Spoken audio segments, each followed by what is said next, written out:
This video's focus is on bone articulations, also known as joints. As a reminder, be sure to use your exam review guide and module reading guides to streamline your studying process. You should be using your textbook resources, the discussion boards, and your thinking about worksheets as you review the material. When I talk about joints, I'm referring to any point in our body where two bones are meeting, whether or not the bones at that interface are actually movable. And there's two different types of scientific study that revolve around joints. There's arthrology, which is looking at joint structure, function, and dysfunction. And then there's kinesiology, which that is looking at the musculoskeletal movement. So how our organ systems essentially work together. With regards to joints and their classification, joint names are normally coming from the bones that are involved in the joint. Your radio-ulnar joint is the connection between your radius and your ulna. The temporomandibular joint is your temporal bone to your mandible, and so on and so forth. So we look at four major joint categories, which include bony joints, fibrous joints, cartilaginous joints, and synovial joints. And when I talk about bony joints also receive the technical term synostosis, which this is an immovable joint that forms when there's a gap between two bones that ossifies, and the bones essentially become a single bone. One of the primary examples of this is during development, the fetal skull, the mandible is made up of a left side and a right side, but during development, the left and the right fuse together to make a single mandible. That would be an example of a bony joint. Other bony joint examples tend to happen as we age, where a fibrous joint ossifies. You can see it with sutures with old age, as well as when you deal with the first rib and the sternum will start to ossify as well. So elderly individuals that have lived long enough have many of their fibrous joints becoming more ossified and turning into a bony joint. The fibrous joints are also referred to as your synarthroses joints. These are adjacent bones that are bound by collagen fibers. And essentially, the collagen fibers emerge from one bone and it penetrates into the other and it goes back and forth. There's three types of fibrous joints. There's sutures that you see in the skull. These are immovable or very slightly mobile fibrous joints. The collagen that is between them is really short and they bind them together. You are not responsible for knowing all the different types of sutures that exist, but knowing that a suture is a synarthrosis joint or a fibrous joint that is really immovable. The second one are the gymphosis, which these are the attachment of a tooth to its socket. And technically speaking, the gymphosis is not adhering bone to bone because your tooth is not technically a bone. This is the only joint in our body that is a connection between bone and a non-bone material. The syndesmosis joints, these are ones that are really long collagen fibers. So if you're kind of comparing the suture versus the syndesmosis, you can see the length of those. And the syndesmosis joints essentially are creating this interosseous membrane. This picture is showing between the fibula and the tibia. This is also found between the radius and the ulna. They are slightly mobile fibrous joints, but typically it's immobile. With the radius and the ulna, there is a little bit more flexibility than all of the others that I've talked about, and it's because it allows for the radius to rotate over the ulna, allowing for supination to take place versus pronation. Switching gears, looking at cartilaginous joints. Cartilaginous joints are also referred to as amphiarthroses joints, where they are a little bit between mobile and immobile. There is definitely some flexibility to them, but they have more range of motion than your fibrous joints. There's two variations of this. There's synchondrosis, which these are where hyaline cartilage is separating and joining the bones. This is often what you see within the rib cage, where we're having the ribs being attached to the sternum. Those are all hyaline cartilage. This is a slightly movable joint because of the fact that when our ribs expand, that actually expands our thoracic cavity, which is what allows us to go through what we call negative pressure breathing. The symphysis joints are not hyaline cartilage, but it's fibrocartilage. And these joints are less mobile than the synchondrosis joints. However, there is some slight movement. And when you look at the pubic symphysis, this one does not allow much movement whatsoever, but hormones during pregnancy will cause this joint to loosen, which will then allow easier child delivery. The intervertebral discs are also fibrocartilage, so those would be additional symphyses. These individually don't allow movement of your vertebrae laterally, but it allows for some bending. And the fact that there's 23 discs along our vertebral column is the reason why our spine has considerable flexibility, but overall the movement between each joint is minimal. The last set of joints are the synovial joints, and synovial joints are the joints that have the most flexibility to them. They are the highly mobile joints. So I want to spend a moment to look at the simple structure of a synovial joint. Synovial joint gets its name because there is a lot of synovial fluid in these areas that allow for high mobility in those regions. These are also referred to as diarthroses. And this is probably the most familiar type of joint we have. They are freely movable, and these are the most structurally complex joints we have. And they're also more likely for us to suffer pain from dysfunction in them. This is what physical therapy and athletic trainers and fitness trainers tend to focus their energy on. So just addressing what's going on in this particular picture, we have the connection between two bones. So this is our articulation, and they're long bones that each have articular cartilage at the ends of the bones.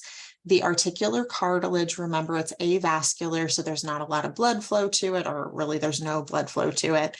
And in order to have gas exchange take place and waste products to leave, the synovial fluid that's produced in this capsule helps to aid with this. There's basically a joint capsule that has different membranes to it. There's a fibrous membrane, which is the outer connection, which is normally where you'll find your ligaments and the connections between the ligaments and the capsule itself. The synovial membrane is the membrane that actually produces the synovial fluid. The synovial fluid is quite viscous, and it allows for easier movement of one joint across the other. So it's more of a smooth motion. The synovial fluid also has this tendency that as we do exercise and activity, it gets warmed up. And as it gets warmed up, it becomes less viscous, meaning that it's more mobile, and that can allow the articular cartilage to absorb more of the fluid and allow for easier exchange of those gases and nutrients, as well as mobility. So that's one of the reasons why during exercise, you're supposed to warm up before you do the full-blown exercise. The other thing that I want to point out on here is with our synovial joints, there's different types of mobility that go with them. So I'm going to jump ahead to the classes of our synovial joints, where we've got these ball and socket joints. And ball and socket joints is basically where you have a cup-like socket that a ball fits into. The connection between the scapula and the humerus is an example, so your shoulder. Another example would be your hip, the head of your femur to your acetabulum of your pelvis.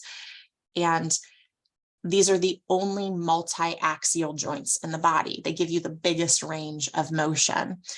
We also have condylar joints, which condylar joints, it's basically you have an oval shaped convex surface of one bone that fits into a shape that is complementary on the other.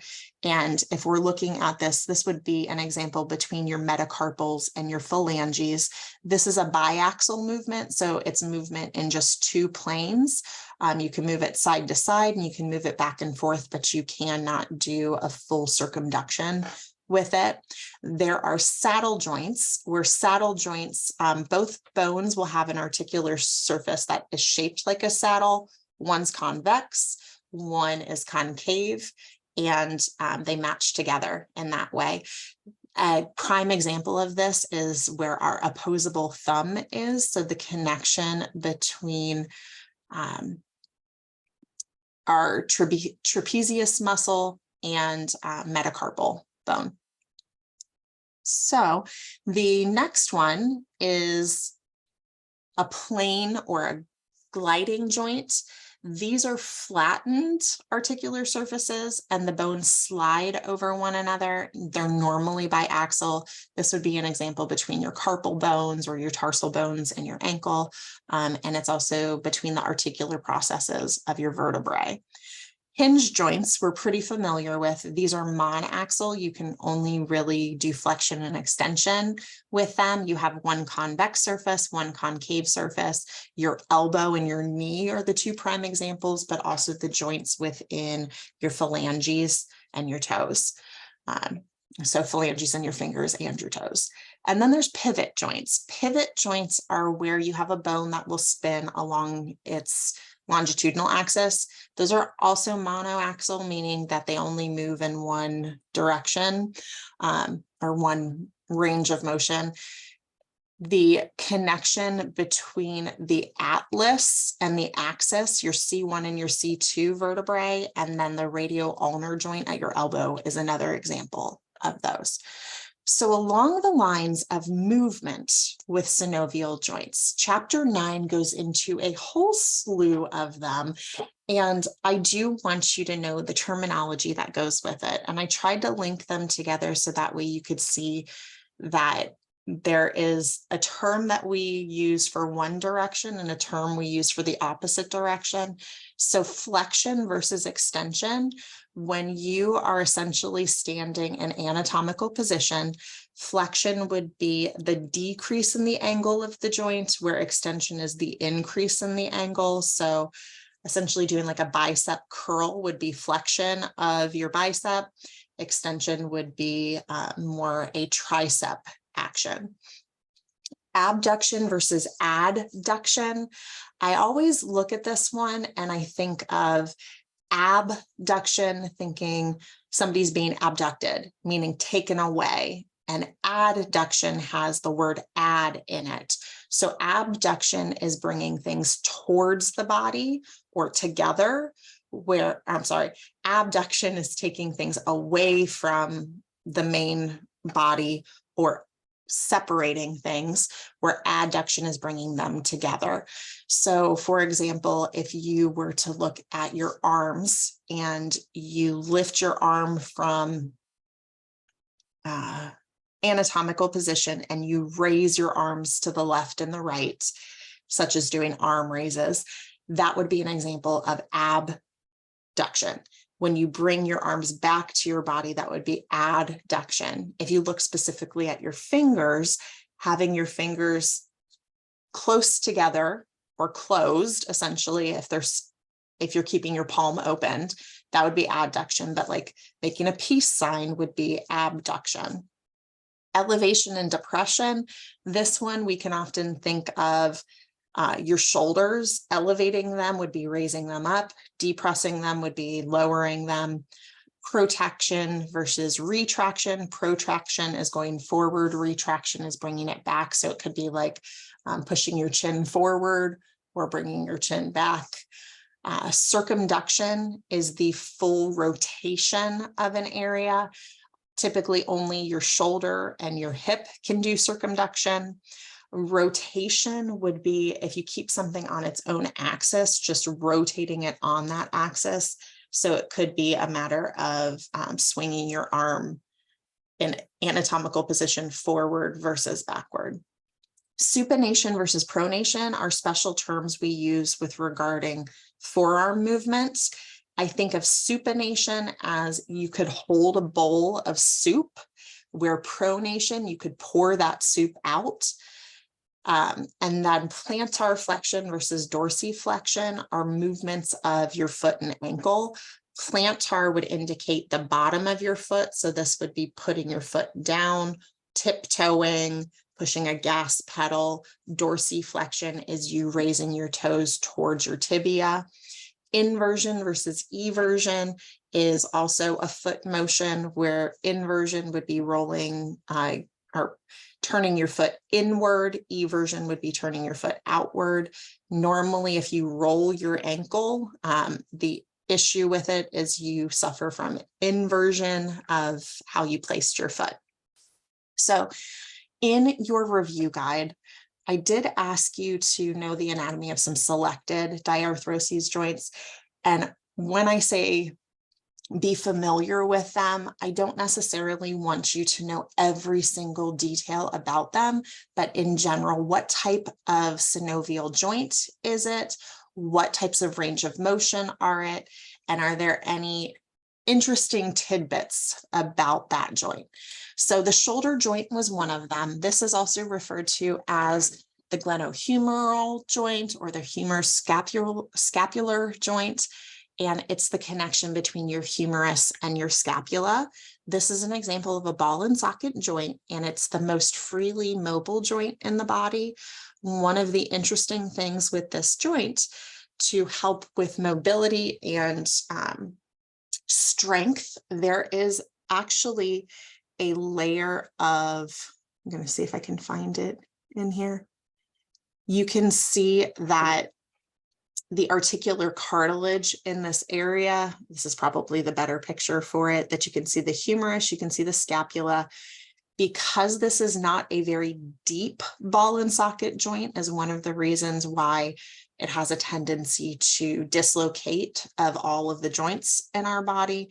And that's also why you don't try to move somebody that has fallen by grabbing their arm, because you can easily dislocate it.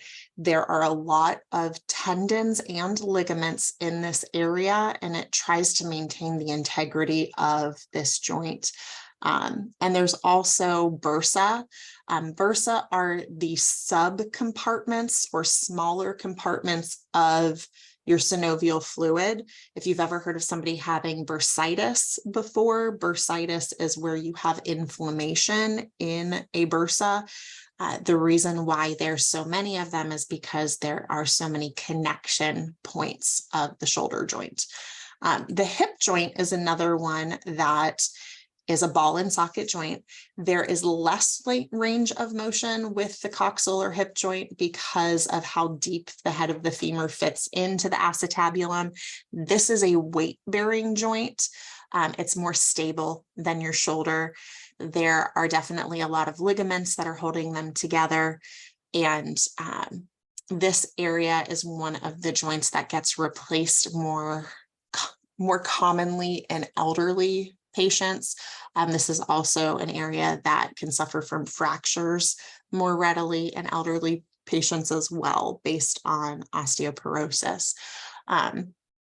So I want to spend a little bit more time on the knee joint, because your textbook does focus on the knee joint with regards to replacement surgery and prostheses. The knee joint, the neat thing with it is you can actually see the really large articular surface of your fibula, I'm sorry, of your femur, and it's basically like one of the saddle joints, but it's actually an overall hinge joint. The femur will ride along the top of the tibia, but because this is a weight-bearing area, there are these extensions of menisces into the joint itself, and those offer some cushioning for the weight-bearing process. As far as sports injuries are concerned, this particular joint is really vulnerable to rotational and horizontal stresses because it's meant to be a hinge joint, and it should have limited range of motion with regards to it being a monoaxial joint. The most common injuries that people sustain in their knees are tears in the menisci and the anterior cruciate ligament. The anterior cruciate ligament is the one that goes right through the middle. So you've got some of your ligaments that are connecting the central portion, but then there's also ligaments connecting the medial and the lateral portions as well. The healing process when you tear a ligament or a meniscus in this area is really a slow healing process because of the lack of blood flow in these areas. And there are now arthroscopic surgeries that can go through, and they will take a piece of your patellar ligament, your patellar tendon, and will actually replace it. They'll drill a hole in the bone and then they'll thread the new one through. And the hope is that it will then allow for bone remodeling in those areas that will allow the new piece to adhere to the original bone. So I wanted to spend a little bit of time about arthritis and artificial joints. Arthritis is the broad term we use for the inflammation of joints, and this is one of the most crippling diseases in the US. A rheumatologist is a person that treats arthritis and other joint disorders. Osteoarthritis is the most common form of arthritis, and this is wear and tear. This is part of what happens as we age. Basically, the articular cartilage will thin and it won't offer as much lubrication. Our synovial membrane doesn't produce as much synovial fluid anymore. When you have the articular cartilage start to degenerate, the bone will start to deposit in those areas, which can end up causing the crackling sound. You can get pain from bone spurs, and the bone spurs are what often cause the most pain because it's literally bone that ends up rubbing on bone. Rheumatoid arthritis is one of the more severe forms of arthritis, and this is an autoimmune disorder where these antibodies that are called rheumatoid factors, they attack the synovial membrane, and enzymes will essentially cause the synovial fluid to degrade the articular cartilage, and the joint starts to ossify or becomes completely bony. And when your bones that were at a movable joint solidly fuse together, it's called ankylosis. There are some things you can do to treat rheumatoid arthritis, but there are no cures for it. You kind of get ebbs and flows as far as it being flare-ups and remissions. Steroids can help to control some of it, but steroids can actually, long-term use of steroids can break down your bone material. And then the inflammation side of things, aspirin or other NSAIDs are used to control that. There is the possibility of doing arthroplasty, which is replacing those joints with an artificial device. And the artificial devices are prostheses. So people that have rheumatoid arthritis sometimes will undergo arthroplasty, and others will just let it run its course. And I wanted to show you some of the images of the joint prostheses. Your lab manual, or I'm sorry, your textbook goes into the knee joint, and it shows this fascinating aspect of you've got the metal that goes into your femur that mimics the condylar processes. And then you have your tibia that they end up putting, essentially it's a plastic material that acts more like the meniscus does and allows for freer range of motion. The image that I put at the bottom is an image of my mom. Actually, she just had her shoulder replaced earlier this year. And I was fascinated to learn that they flipped where the ball versus the socket is in the prostheses. And it has to do with the amount of material that is available for them to put the prostheses into. It still is going to give her a good range of motion, but it's never going to be as strong as the original joint was. And then the last thing I want to focus on that I do for every section is the aging and the senescence. I've talked about this in a couple of the other videos I've posted for you, but aging is all of the changes that occur in our body just based on the passage of time through growth, development, and the degenerative stage that happens later in life. The senescence is looking at the degeneration that occurs in an organ after its peak functional efficiency. When it comes to your joints, when it comes to your bones, being active, healthy movement throughout your life, and eating a well-balanced diet is going to contribute to the longevity of your organs. So some organs, I will tell you that if you start to have one organ system degenerate and go through senescence, it typically leads to the senescence of other organ systems. So by maintaining healthy organ systems, that then feeds into the others. Some of these changes, however, are unavoidable. With regards to joint diseases, what normally happens is synovial fluid starts to become less abundant. We just don't make as much of it as we used to, especially if you start to become inactive. Articular cartilage, just after usage, years and years of usage, it becomes thinner or absent. And when you lose the fluid and the articular cartilage that helps with the lubrication and movement between joints, you get friction. And the friction is what causes your pain. Osteoarthritis is a common cause of this particular disability. When our bones, when you look specifically at your amphiarthrosis joints, the slightly movable ones, like your cartilage or your hyaline cartilage between your ribs and your sternum, those start to calcify.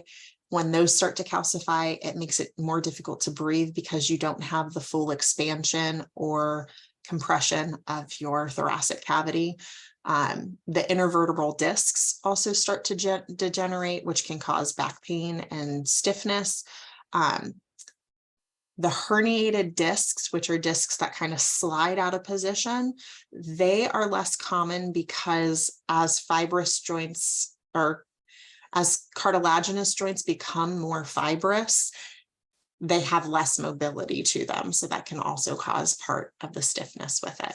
So the ways to combat senescence and old age is to just maintain an active and healthy lifestyle that will help your bones and your joints survive as long as they can. If you have any questions about any of this material, please don't hesitate to send me an email.